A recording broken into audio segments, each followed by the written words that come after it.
DI के अंतर्गत total आपको 4 क्वेश्चंस मिलेंगे। मैथ में वो आपके पास कोई भी RS अग्रवाल का कोई भी बुक होगा या सगीर अहमद का कोई बुक होगा, तो लास्ट में जो चैप्टर दिया जाता है पाई चार्ट, बार ग्राफ वगैरह करके, उसी को सामान्यतः BPSC के भाषा में इसी को DI या डाटा इंटरप्रिटेशन या फिर इसी को एस्थेटिक्स के नाम से जाना जाता है। अब इसमें टोटल 4 क्वेश्चंस हैं और जिसमें से 2 क्वेश्चंस आपको बनाना है और एक क्वेश्चन आता है लगभग 36 मार्क्स का, मतलब ये टोटल कितना हो जाएगा 72, और ये टोटल जोड़कर कितना हो जाएगा 300 मार्क्स का। अगर मैथमेटिक्स थोड़ा सा भी आपका रिच है, आप मैथ को ठीक ढंग से बना लेते हैं, तो ये क्वेश्चन आपको 72 से 72 दिला देगा। अब चूंकि कंप्यूटर अलाउ है, सॉरी कंप्यूटर बोल रहे हैं, कैलकुलेटर अलाउ है इस एग्जामिनेशंस में। वो एडमिट कार्ड पे ही लिखा होगा कि आप चाहें तो कैलकुलेटर ला सकते हैं। अब नहीं ले जाना चाहते, आप दिमाग से ही सॉल्व करना चाहते हैं तो कोई दिक्कत नहीं, लेकिन हमको नहीं लगता है कि कोई दिमाग से सॉल्व करने के भरोसे तो जो भाइयों दे रखा है तो कैलकुलेटर ले जाना है, तो छोड़कर जाना कोई मुनासिब नहीं है। तो कैलकुलेटर चूंकि अलाउ है और थोड़ा सा भी मैथ पे आपका पकड़ है, तो ये 72 का 72 नंबर आ जाएगा, जो आपके सिलेक्शन प्रोसेस में सबसे एक काफ़ी महत्वपूर्ण मतलब ये भागीदारी होगा। अगर यहाँ पे आप मिस कर गए ना, 72 में से अगर 60 भी ला रहे हैं तो 12 नवंबर आपने सोच समझकर आपने गंवा दिया। 72 में से 50 भी ला रहे हैं तो आप सोच समझकर, आप जानते हुए 22 नंबर को आपने क्या कर दिया, गंवा दिया। लोगों का सिलेक्शन 1 नंबर, 2 नंबर, 3 नंबर से भी फाइनल रिजल्ट से क्या हो जाते हैं, छट जाते हैं। तो किसी भी परिस्थिति में इस DI के दोनों क्वेश्चंस को छोड़ना ही नहीं है, उसको मतलब बढ़िया से सजा के लिख के उसको DI के 2 क्वेश्चंस को बना के अपना 72 नंबर तो ये सिक्योर कर लेना है, क्योंकि इसमें कोई भी मार्क्स नहीं कटेगा। अगर 5 DI के अंतर्गत 5 छोटे छोटे टॉपिक है, उसका आंसर फिक्स है, कहीं से घुमा फिरा कर ले जाके आंसर पर आपने टपका दिया अगर आंसर है, तो एग्जामिनर चेक करके उस आंसर का सही मार्क उतना नंबर देना ही देना है, इसमें कोई संदेह की बात नहीं है।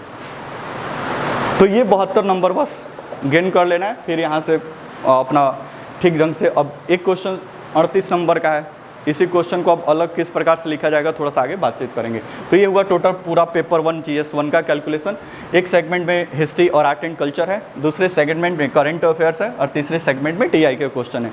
अब टोटल 6, 6, 12, 4, 16 क्वेश्चन आएंगे, जिसमें से सेलेक्ट करके आपको टोटल कितना लिखना है, मात्र 8 क्वेश्चन लिखना है। तो पेपर 2 के अपेक्षा पेपर 1 थोड़ा सा ईजी प्रतीत हो जाता है, क्योंकि यहाँ पे 50% आपको छांट देने की आज़ादी है। 50% का ही आपको क्या करना है, अपना नोट मतलब लिखना है, यहाँ तक कोई दिक्कत। GS पेपर 2 की अगर बात करें तो ये थोड़ा सा चैलेंजिंग है, क्योंकि यहाँ पे छांटने का बहुत कम मौका मिलता है। GS पेपर 1 के अंतर्गत सबसे पहला टॉपिक आपको मिलेगा, GS पेपर 2 के अंतर्गत सबसे पहला तो आपको मिलेगा पॉलिटी। अब यहाँ पे ऑप्शन ये था कि 6 में से 3 लिखना था, अब यहाँ पे ऐसा संभावना नहीं है, यहाँ पे 4 में से 3 लिखना है। इसलिए बोले पेपर 2 थोड़ा सा क्या है, चैलेंजिंग है पेपर 1 की अपेक्षा, क्योंकि यहाँ पे 16 क्वेश्चन हैं, यहाँ पे 12 क्वेश्चन है, 12 में से सेलेक्ट करके आपको 8 क्या करना है, लिखना है। तो यहाँ पे छोड़ने की संभावना क्या है, बहुत कम है। तो ये है पॉलिटी का सेगमेंट, और इस पॉलिटी के पढ़ने से 4 में से 3 लिखेंगे। एक क्वेश्चन 38 मार्क्स का, ये टोटल होगा कितना, 114। अब इस पॉलिटी के क्वेश्चंस में पूरे भारत के संविधान को पढ़ना है और उसका बिहार से रिलेट करना है, साथ ही साथ इसमें करंट अपडेट काफ़ी ज़्यादा होगा। अब राज्यपाल के ऊपर कोई टॉपिक पूछा हो गया और राज्यपाल की शक्ति को लेकर, तो आप पुरानी बातों को लिखते जाएंगे, उसका मार्क्स उतना नहीं मिलेगा। अभी हाल फिलहाल की घटनाओं को, जिस प्रकार से घटनाएं घटित हो रही है, वहाँ पे राज्यपाल की क्या भूमिका है, राज्यपाल किस प्रकार से एफर्ट लगा रहा है। महाराष्ट्र में आप देख रहे हैं, अभी बिहार में देखे सरकार चेंज हुआ, वहाँ पे राज्यपाल का क्या भूमिका था। अभी राजस्थान में कभी कभी मुद्दे उभर जाते हैं, वहाँ पे आप प्री में देखें ना, वो इसी स्टेट का राज्यपाल पूछा गया था जहाँ पे थोड़ा सा कन्फ्लिक्ट चल रहा था। अब जो नहीं समझता वो तो सभी राज्यपाल याद करने लगेगा। अब अगले बार जो 68 देने वाला बच्चा होगा वो समझेगा कि भाई राज्यपाल 2 क्वेश्चन पूछा होगा तो पूरा 28 राज्य और 8 केंद्र शासित प्रदेशों का राज्यपाल और मुख्यमंत्री याद करने लगेगा। उसको नहीं पता है कि करंट में कौन सा स्टेट चर्चा में और कहाँ के राज्यपाल चर्चा में है। अभी राजस्थान चर्चा में था, महाराष्ट्र चर्चा में था, उत्तर प्रदेश हमेशा चर्चा में रहता है, इधर बंगाल चर्चा में था। तो घुमा फिरा के यही 4-5 स्टेट में पूरा राज्यपाल समेटा हुआ था। थोड़ा सा भी सिंसियर स्टूडेंट BPSC का तैयारी करने वाला होगा तो इस राज्यपाल को पकड़ने में कोई उसको बहुत दिक्कत परेशानी नहीं होगी। तो यहाँ पे जो भी आपका क्वेश्चंस होगा, एक तो थ्योरी भी पढ़ना है, थ्योरी पढ़ने के लिए आप M लक्ष्मीकांत का बुक इस्तेमाल करेंगे, लेकिन बहुत सारा अपडेट यहाँ पे आपको करना पड़ेगा करंट अफेयर से। जो विजन IAS का 365 पॉलिटी का जो नोट्स है वो आपका यहाँ पे क्या होगा, हेल्प करेगा। मान लीजिए अभी मुद्दा चल रहा है कि समान नागरिक संहिता आर्टिकल 44 जो नीति निर्देशक तत्वों को लागू करना है, आर्टिकल 21 को लेकर फंडामेंटल राइट्स में जो कन्फ्लिक्ट चल रहा है, अभी मुसलमान का वो हिजाब लगाने का जो विवाद चल रहा है तो फंडामेंटल राइट्स पे कहाँ से जाकर टकराता है, कौन से मौलिक अधिकारों का उल्लंघन हो रहा है, ये सब करंट का इशू है। वो पहले का ज़माना था जब आपको पूछेगा कि मौलिक अधिकार की विशेषताओं को बताएं, नहीं, अब वो क्वेश्चंस का लेवल थोड़ा सा नीचे चला गया है। तो इन सारी चीज़ों में करंट का आपकी बहुत ज़रूरत होगी और करंट अफेयर्स चीज़ों को इसमें डालना ही पड़ेगा आपको अच्छे मार्क्स लेने के लिए। तो ये करंट अफेयर्स की ज़रूरत को पूरा करेगा वो विजन 365 का जो नोट्स होगा, वो सारी चीज़ें वहाँ पे साल भर के पॉलिटी के करंट अफेयर्स को दिया गया है, लगभग मई तक कवर कर दिया गया है। बाकी जून जुलाई अगस्त सितंबर के आगे जो आपको मंथली मैगजीन लेंगे वहाँ से सारी चीज़ें क्या होंगी, कवर होंगी। तो सबसे पहले पॉलिटी के अंतर्गत आप बेसिक पढ़ेंगे, बेसिक के साथ साथ कुछ इसमें से क्वेश्चन प्रीवियस ईयर का प्रैक्टिस करेंगे और फिर यहाँ से करंट अफेयर्स को क्या करना है, अपडेट करना है। फंडामेंटल राइट्स है तो अभी क्या डेवलपमेंट हुआ है फंडामेंटल राइट्स में, डीपीएसपी है तो वहाँ पे क्या अभी डेवलपमेंट चल रहा है, किस तरह से सरकार इसको लागू कर रही है कि नहीं कर रही है। पंचायत और नगर पालिका का चुनाव है तो अभी आपको पता है कि नगर पालिका के चुनाव में भी बिहार सरकार ने वो पहले अप्रत्यक्ष मतदान होता था, प्रत्यक्ष मतदान कर दिया है, जनता की भागीदारी को वहाँ पर सुनिश्चित कर दिया गया। तो इन सारी चीज़ों को करंट अफेयर से क्या करना पड़ेगा, टेकअप करना पड़ेगा। अन्यथा आप केवल लक्ष्मीकांत पढ़कर सोचे कि इस चीज़ को हैंडल कर ले तो थोड़ा सा दिक्कत हो जाएगा। अच्छा, लक्ष्मीकांत पूरा किताब इतना मोटा भी नहीं पढ़ना है, उसमें से सिलेक्टिव टॉपिक ही पढ़ना है। ये नहीं जब पोथी पत्र लेकर बैठ गए और पूरा एकदम लाइन बाय लाइन पढ़ते जा रहे हैं और नहीं ख़त्म करके ही छोड़ना है। शहीद होना वहाँ पे स्वाभाविक है, इसलिए सिलेक्टिव चीज़ें को ही क्या करना है, पढ़ना है। तो ये हुआ पॉलिटी। इसका दूसरा सेगमेंट एक ही साथ है, इकोनॉमिक्स है और ज्योग्राफी है, ये दोनों एक में है।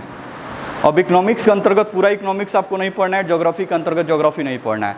यहाँ से वही टॉपिक पढ़ना है जो इकोनॉमिक्स में भी है और ज्योग्राफी में है। जैसे एग्रीकल्चर, तो एग्रीकल्चर को आपको इकोनॉमिक्स में भी पढ़ना है, एग्रीकल्चर को आपको ज्योग्राफी में भी पढ़ना है, तो ये दोनों आ जाएगा। इंडस्ट्री आपको ज्योग्राफी में भी पढ़ना है, इंडस्ट्री आपको इकोनॉमिक्स में भी पढ़ना है। पॉपुलेशन, जनसंख्या कैसे मैनेज होगा, उनको किस प्रकार से रोजगार दिया जाएगा, वो दोनों चीज़ें इसमें है। तो इस प्रकार से कुछ सिलेक्टिव टॉपिक है और यहाँ पे ज़्यादातर बिहार से पूछा जाता है, बिहार में इंडस्ट्री के विकास क्यों नहीं हो रहा है, या फिर बिहार में एग्रीकल्चर इतना पीछे क्यों है, बिहार के लोग, बिहार की गरीबी के क्या कारण है, ये सारा चीज़ आपको मतलब पढ़ना है। इसमें आपको भरपूर करंट अफेयर्स इस्तेमाल करना पड़ेगा, बिना करंट अफेयर्स के ये सेगमेंट कवर नहीं होगा। तो बेसिक जानने के साथ साथ करंट अफेयर्स की चीज़ें यहाँ पे इंक्लूड होगी।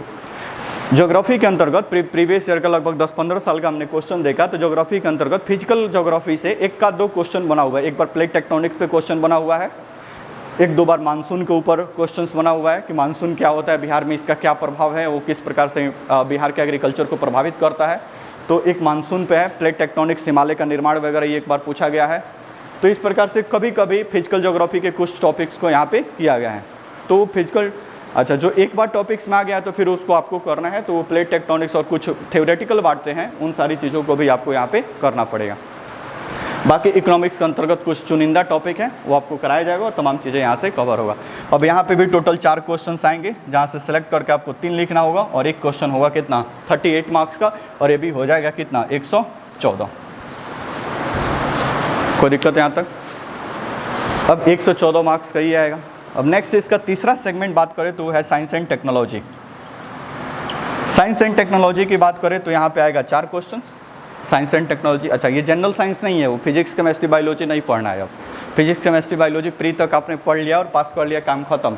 अब आगे पढ़ना है क्या, science and technology. Science and technology में आपको इसरो पढ़ना होगा, इसरो का अभी तक क्या अचीवमेंट्स रहा है, अभी क्या क्या इसरो के नए नए प्लान चल रहे हैं, डीआरडीओ अभी कौन कौन मिसाइल बनाया, कैसे उसका क्या प्लान चल रहा है, अभी नैनो टेक्नोलॉजी काफ़ी चर्चा में है, ये पढ़ना। अभी 5G टेक्नोलॉजी लॉन्च हुआ है, उसका क्या इंपैक्ट है, भारत क्यों पिछड़ गया 5G को लॉन्च करने में, जबकि दुनिया के 70 कंट्री में अभी 5G क्या हो गया है, लॉन्च हो चुका है। पश्चिमी कंट्री अगर बात करें तो पश्चिमी कंट्री 5 साल पहले से ही 5G को इस्तेमाल कर रहे हैं, अभी भारत इस्तेमाल कर रहा है, तो उसका क्या इम्पैक्ट पड़ेगा, उसका पर्यावरण दृष्टिकोण भी क्या है, कि कुछ लोग इसका ऑब्जेक्शन भी लगा रहे हैं कि 5G आने से ये होगा वो होगा, फला डिम का बात है।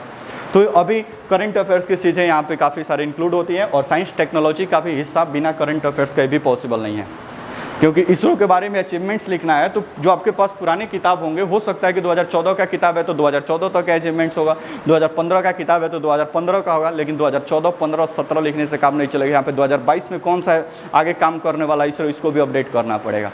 ये सारा चीज़ भी होगा। विजन IAS का जो मेंस 365 आता है, मेंस 365 साइंस टेक्नोलॉजी का अलग से मटेरियल आता है, वो मटेरियल सफिशिएंट है आपके इस सेगमेंट को लिखने के लिए।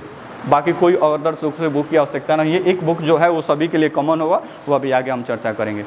तो ये आपका साइंस टेक्नोलॉजी, वहाँ से 4 क्वेश्चन हैं, 2 क्वेश्चन यहाँ से सिलेक्ट करके लिखना है, एक क्वेश्चन 36 मार्क का, ये टोटल कितना होगा 72, 4 में से 2। तो यहाँ पे और इजी है कि 4 में से 2 छांटने का तो अधिकार है आपके पास, आराम से 2 ही लिखना है और ये टोटल कितना हो जाएगा 300 मार्क्स का।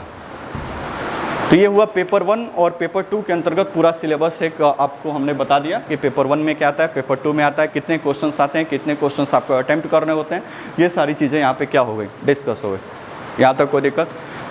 हिंदी क्वालिफाइंग है, इसमें परेशान होने की आवश्यकता नहीं है, आपको तैयार करना है तो पेपर 1 और पेपर 2 आगे क्या सिलेबस है बता दिए। नेक्स्ट अब आगे बात करें तो इसका सबसे मेन एक पार्ट है, उसका नाम है भाई ऑप्शनल। फाइनल सिलेक्शन लेने के लिए जीएस कितना भी आपका मजबूत हो जाए, ऑप्शनल मजबूत नहीं होगा तो फिर आप रेस में पीछे छूट जाएंगे, क्योंकि जीएस का पेपर एक लिमिटेड मार्क्स तक ही आपको दिया जाता है और उसको जो प्रोफेसर चेक करता है वो मल्टीपल दिमाग वाला होता है। ऑप्शनल का कॉपी ऑप्शनल के टीचर के पास जाता है, हिस्ट्री ऑप्शनल तो हिस्ट्री के प्रोफेसर के पास जाएगा, ज्योग्राफी ऑप्शनल तो ज्योग्राफी के प्रोफेसर के पास जाएगा। और कोई भी अपने सब्जेक्ट का प्रोफेसर अगर आंसर लिखा हुआ है, सारी चीज़ें की हुई, तो हमको नहीं लगता है कि वो कोई काटेगा भाई, वो क्यों अपने सब्जेक्ट को बर्बाद करवाना चाहेगा, नहीं समझे आप। तो इसलिए ऑप्शनल के जो मार्क्स होते हैं ना, बाकी सभी पेपर के हिसाब से थोड़ा सा ज़्यादा मार्क्स आपको मिल जाते हैं, 10-20 नंबर एक्स्ट्रा लीड कर जाते हैं आप वहाँ पे। और 10-20 नंबर कहने का मतलब हलवा मत समझिए, 10-20 नंबर बोले ना, एक मार्क्स पे कई हज़ार लोग रहते हैं और 2 नंबर 3 नंबर 1 नंबर से भी लोग छटते हैं यहाँ पे फाइनल रिजल्ट में जाकर, जिन्होंने प्री दिया, मेंस दिया, इंटरव्यू दिया और 2-4 नंबर से फाइनल में छट जाते हैं, समझ रहे हैं ना। तो अब एक होगा आपका ऑप्शनल, और ऑप्शनल जो होगा वो टोटल 300 मार्क्स का होगा, 300, बाकी 300, 300, 600 और ये ऑप्शनल होगा आपका 300 मार्क्स का। अब आप क्या ऑप्शनल, यहाँ के जो बच्चे वो तो ऑप्शनल आपका हिस्ट्री ही डाले होंगे, क्योंकि यहाँ से जो कराया जाता है वो तो हिस्ट्री ऑप्शनल ही है। अब आप मान लीजिए कि दूसरा कुछ डाले हैं, तब उसके लिए क्या कंडीशन बनेगा। मान लीजिए कि आप दूसरा कुछ डाले हैं, तो पहली तो बात ये है कि आपके लिए खुद उसका मटेरियल व्यवस्था करना पड़ेगा, खुद उसके लिए वो मास्टर व्यवस्था करना पड़ेगा, बोलो ना जी, खुद उसके लिए कॉपी चेक करने वाला आदमी खोजना पड़ेगा। ये सारी 3-4 काम खोज लेते हैं, एक टेस्ट दे तो टेस्ट को चेक करने वाला, ये 4 चीज़ें खोज लेते हैं, तो फिर आप दूसरे ऑप्शनल के साथ जा सकते हैं, कोई दिक्कत परेशानी नहीं है। और ये चारों काम अगर नहीं होता है, आप बिगनर हैं, अभी पहली बार मेंस देने जा रहे हैं और 3 महीने का ही समय है और कभी मेंस पीछे आपने जो ले रखा वो कभी नहीं पढ़ा है, तो मेरा सलाह मानिए आप हिस्ट्री ले ही लीजिए।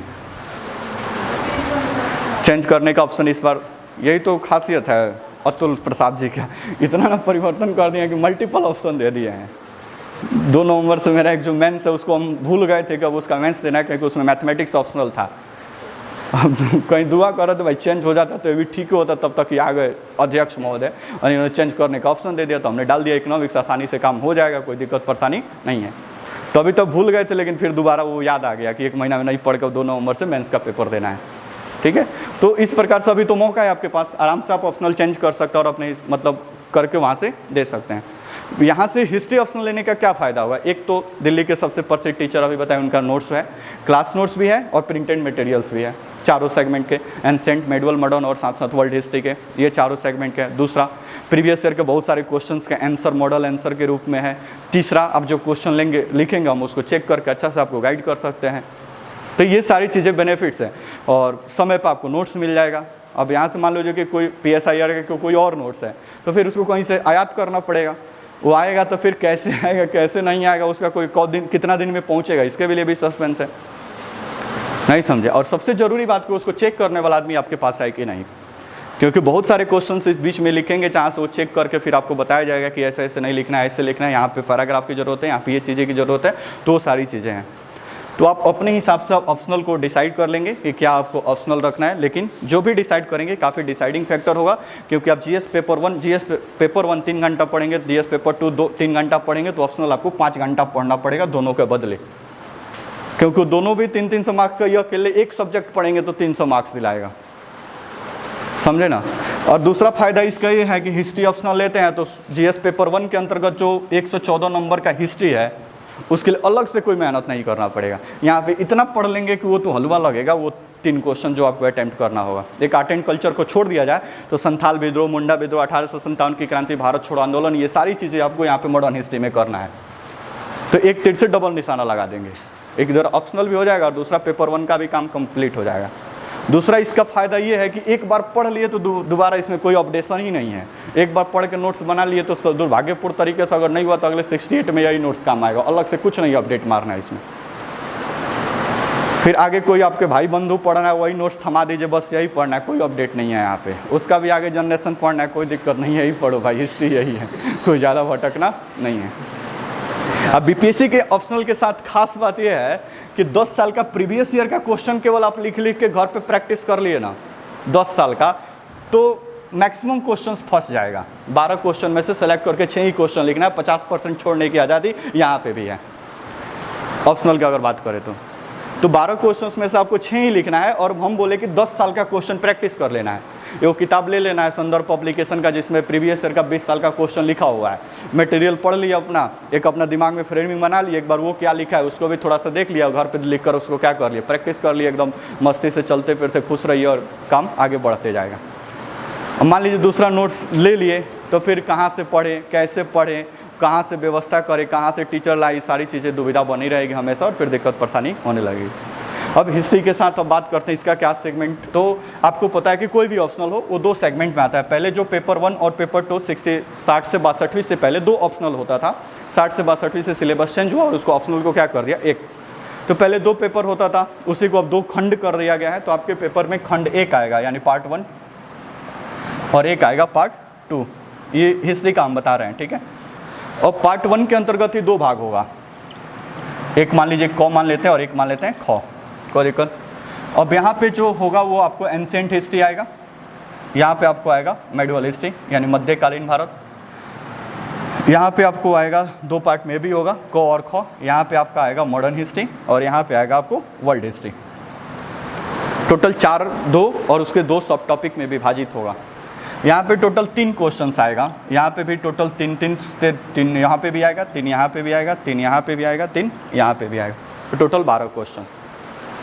अब इन 12 क्वेश्चंस में से खंड 1 में से टोटल आपको 3 क्वेश्चन बनाना है। खंड 1 में से 3 क्वेश्चन बनाना है, लेकिन किसी भी खंड से 2 से अधिक नहीं बनाना है, सब खंड से बता रहे हैं। मतलब ये 6 क्वेश्चन में से 3 आपको बनाना है, लेकिन ऐसा ऑप्शन नहीं है कि यही तीनों बना दें, एंशिएंट मेडिवल को भुला जाएं, ऐसा नहीं।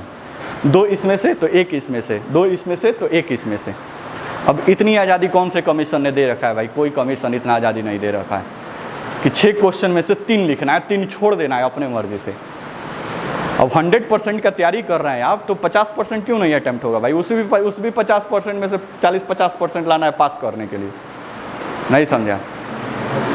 तो 3 क्वेश्चन में से 2 यहाँ से लिखे, चाहे 3 क्वेश्चन। आपको लगता है कि मेडिवल हिस्ट्री कुछ नहीं समझ में आता है, कुछ सिलेक्टिव भी पढ़ लीजिए, 2 यहाँ से टारगेट कर लीजिए, यहाँ से टारगेट कर लीजिए। आपको लगता है कि वर्ल्ड हिस्ट्री बहुत लेंदी है, कौन फ्रांस की क्रांति और अमेरिकी क्रांति इतना झमेला उठाने जाए, प्रीवियस ईयर का क्वेश्चन देख लीजिए, मॉडर्न हिस्ट्री मजबूती से पढ़ लीजिए, क्योंकि मॉडर्न हिस्ट्री आगे पेपर 1 में भी काम आएगा, नहीं समझा? तो यहाँ पे 6 क्वेश्चन में से 3, किसी एक ही सेगमेंट से तीनों नहीं लिखना है, 2 तो 1, 2 तो 1। वैसे ही सेम यहाँ पे भी है, इन 6 में से भी 3 ही लिखना है।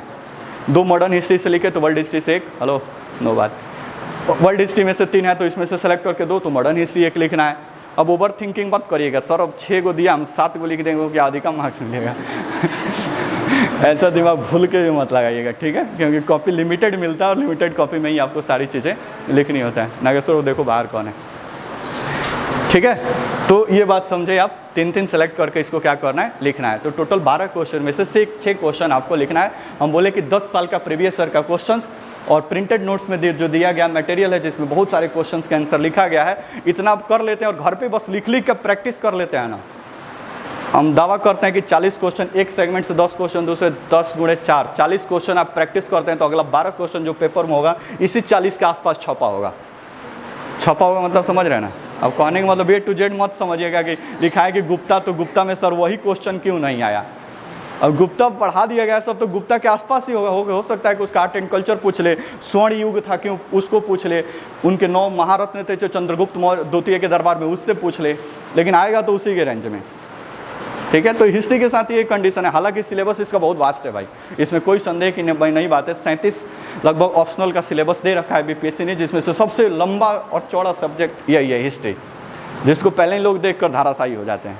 सबसे बड़ा है, लेकिन वही है कि मान लो कि छोटा है तो उसमें डेप्थनेस है, लेकिन बड़ा है तो वो छिछला है, ज़्यादा डेप्थ में आपको नहीं जाना है।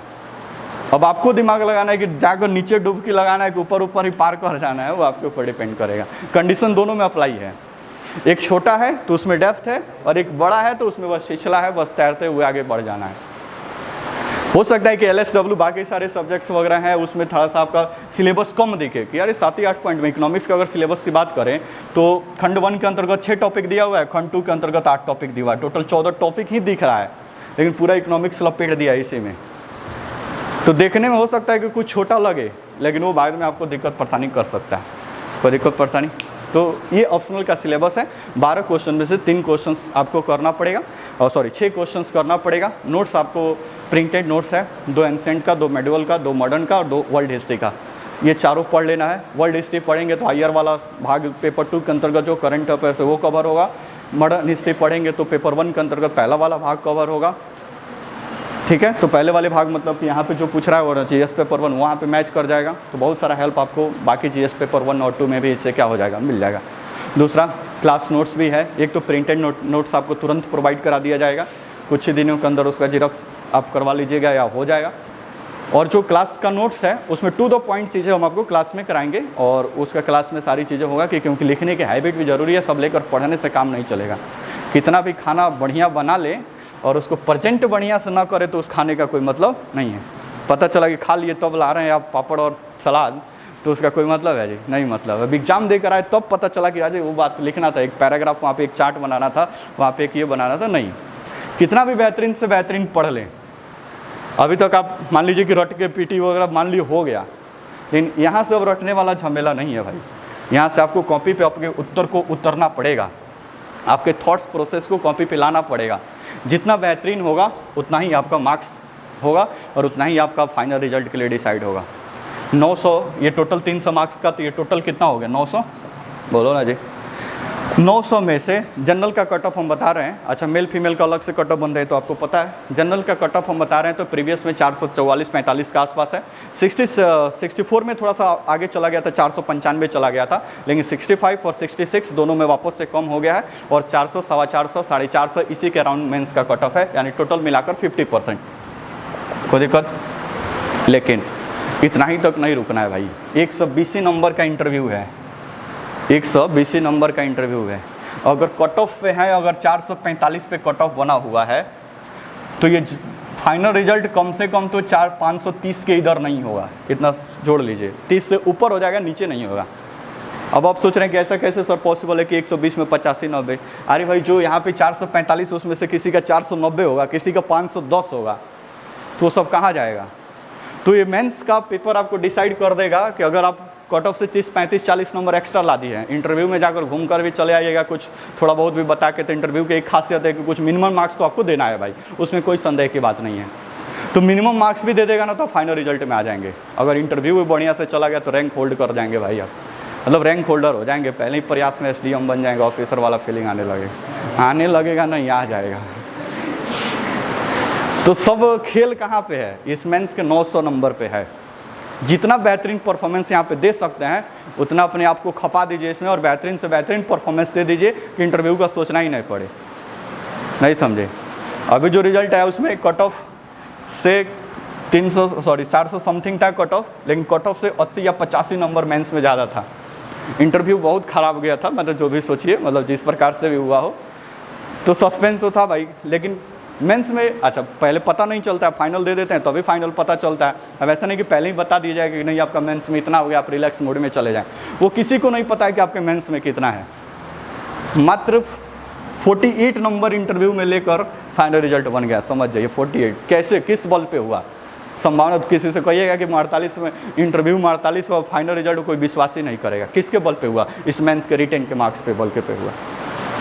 जान पहचान की एक और लड़की दी थी जिसका इंटरव्यू में 70 नंबर है, लेकिन फिर भी वो 12 नंबर से 18 नंबर से छट गई है।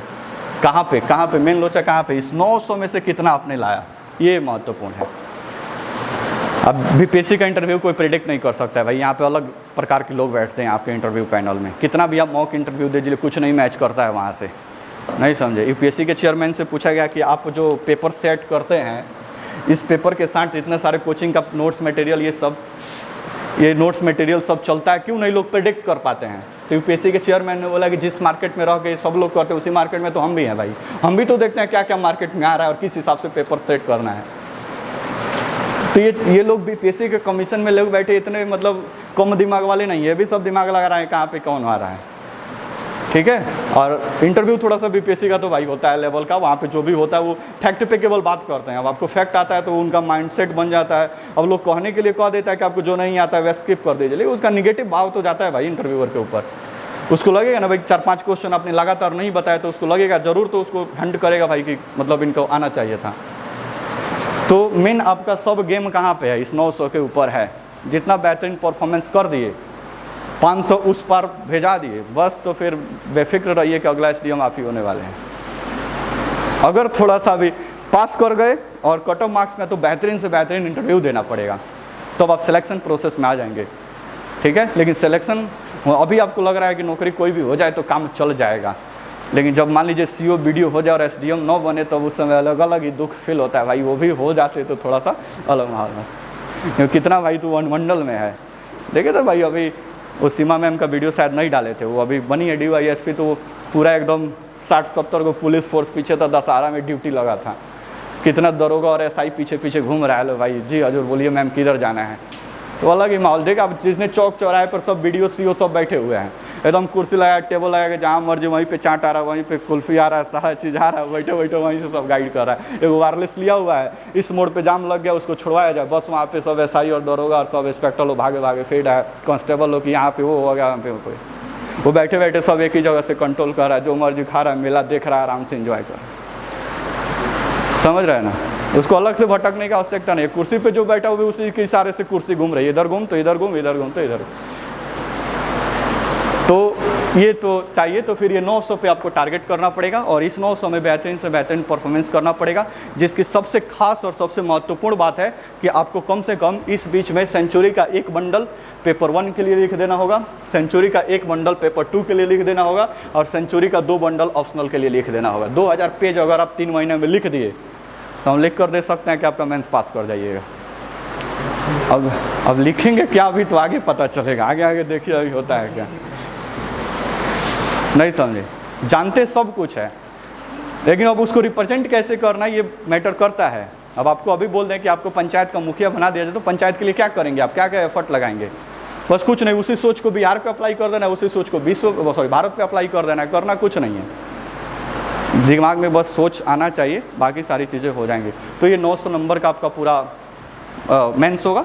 उसके बाद से 120 नंबर का एडिशनल इंटरव्यू होगा, जो लगभग 4-5 लोगों के पैनल इस इंटरव्यू को कंडक्ट करती है। और 120 में अभी तो 66 में मार्किंग कम हुआ था, तो मार्किंग कम हुआ था तो सभी किसी का कम होगा, मतलब हाईएस्ट शायद 72 के आसपास है अभी इंटरव्यू का हाईएस्ट मार्क्स, तो सभी किसी का कम है। तो पता ना अब इंटरव्यूअर के दिमाग में क्या चल रहा हो, तो ये सारी चीज़ें हैं। फिर फाइनल 1020 के ऊपर आपका कट ऑफ बनेगा और 1020 में से 550 550 चलेगा तो लिस्ट में, और 550 टपा दिए तो रैंक होल्डर, और अभी आगे थोड़ा सा 600 के करीब पहुंचा दिए तो फिर आप पहले ही प्रयास में बीपीएससी से मुक्ति पा जाएंगे, मतलब दोबारा नहीं देना पड़ेगा। नहीं तो BDO CO बनेंगे तो थोड़ा सा एक रहेगा कि भाई SDM वाला प्रैक्टिस कर लिया जाए, ठीक है। अब SDM से ऊपर तो भाई DM है, उसके लिए यूपीएससी देना पड़ेगा, नहीं तो 10 साल इंतजार करना पड़ेगा, प्रमोशन हो जाएगा, DM बन जाएंगे, कोई बहुत बड़ी बात नहीं है। और कम एज में ही आपने ज्वाइन कर लिया, 20, 22, 23, 24 साल के एज में ज्वाइन कर लिया है तो बहुत जल्दी बन जाएंगे, 36, 37 साल में बन जाएंगे आप DM, और फिर 5-10 साल ऐड कर दिए चले जाएंगे सचिवालय में सेक्रेटरी वगैरह के पद तक पहुंच जाएंगे स्टेट के अंतर्गत। नहीं समझे? तो इस तरह से चीज़ों को मतलब करना पड़ेगा, मेहनत तो भाई आपको करना पड़ेगा, बाकी सारी चीज़ें हो जाएंगी, ठीक है। तो बाकी सारे बता दिए, कुछ और बातों पे चर्चा होगी, इसको बंद कर दो तुम।